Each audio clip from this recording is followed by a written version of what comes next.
stage.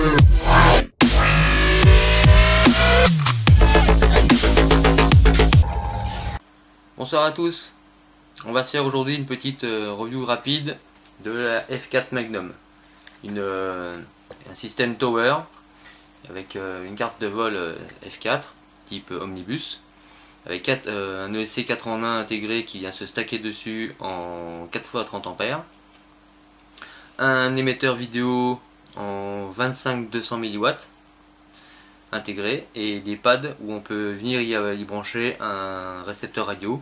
Celle-ci fournie avec un XM+ de chez FR Sky, mais on peut mettre ce qu'on veut à la place.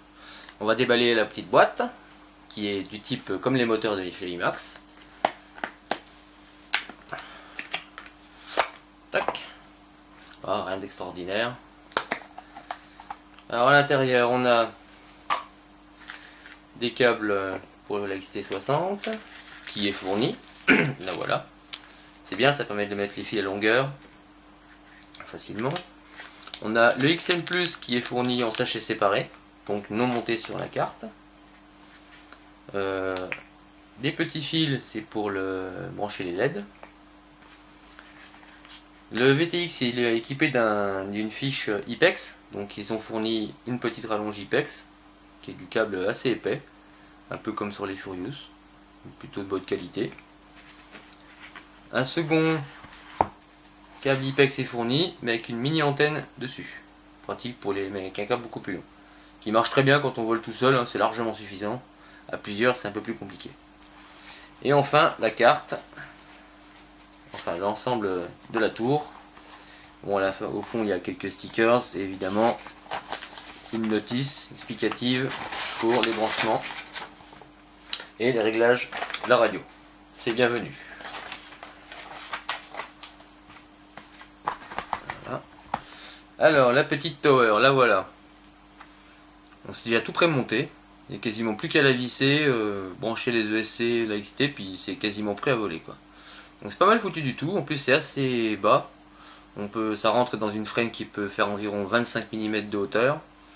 Donc c'est quand même plutôt bien compact. Les pads des ESC sont assez petits, enfin pour les moteurs pardon, sont assez petits, ainsi que les pads XT60 c'est assez petit, donc attention aux soudures qui peuvent être délicates, surtout que c'est pas du double face, hein. Les pads sont en contact que d'un seul côté.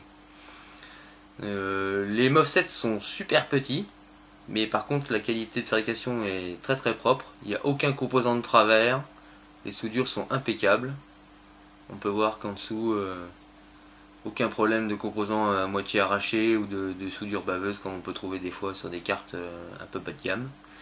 Le SC4 en 1 est équipé d'un capteur de courant, donc on aura l'information en retour dans l'OSD sans aucun problème, car il y en a déjà un d'intégré sur la carte.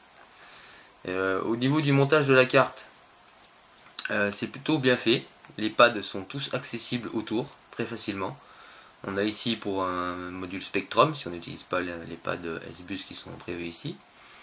On a l'entrée pour la caméra, le Spectrum est ici.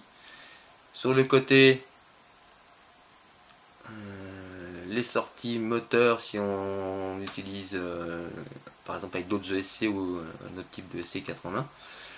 Celui-là ils sont branchés directement par la petite fiche sur le côté. Le buzzer et je vois mal à cette heure-là. Le buzzer, ah oui, et des entrées supplémentaires pour le RSSI et l'entrée courant si on utilise aussi notre carte pour pouvoir exploiter quand même le capteur de courant issu d'une autre carte. Ça c'est bien foutu aussi parce qu'il y a pas mal de cartes qui n'ont pas cette entrée, qui utilisent un capteur interne et si on l'utilise pas, et ben on se retrouve sans information de courant. Bon, c'est pas indispensable, mais bien pratique quand même quand on vole. Et de l'autre côté, on a 3 rangées de 3 pads, c'est tout ce qui concerne les ports série. On en a 3, hein, TX3, RX3 et RX1. Voilà, c'est le buzzer est même intégré dessus, le petit pad pour les LED est ici. Donc c'est quand même bien fait, c'est facile à monter. À voir après au niveau des performances, bon c'est une F4, hein, donc il ne devrait pas y avoir de souci à faire marcher là-dessus. Le VTX est très simple, il y a un petit bouton sur le côté, donc il est du même côté que le S-Bus. Pas besoin de le chercher quand une fois qu'on a fini de monter la machine. et les petits pads au-dessus pour brancher un récepteur en S-Bus. Donc on peut très bien aller en brancher un autre si on veut pas. La carte est fournie sur des petits soft mount. Ouais, c'est un peu ouais, c'est des petits trucs en plastique caoutchouc, des petites rondelles. Voilà, c'est une petite review rapide. J'aime bien ces idées de stack, ça fait propre dans les machines, c'est tout petit. Quand on a des machines à canopie très basse, c'est bien pratique. On n'a pas des fils de partout. Donc là, c'est assez vite branché en vérité. Hein. Si on est équipé du FR Sky, vu que c'est fourni qu'un XM+, il n'y a plus qu'à binder, brancher les moteurs, les XT60, faire quelques réglages sur Betaflight et hop, c'est prêt à voler, quoi. Voilà, petite review rapide. On se retrouve très bientôt pour les essais techniques, voir ce que ça donne en vol cette carte et surtout l'émetteur vidéo qui est tout petit et qui m'intrigue pas mal vu sa taille. Voilà, tous les gars, à bientôt.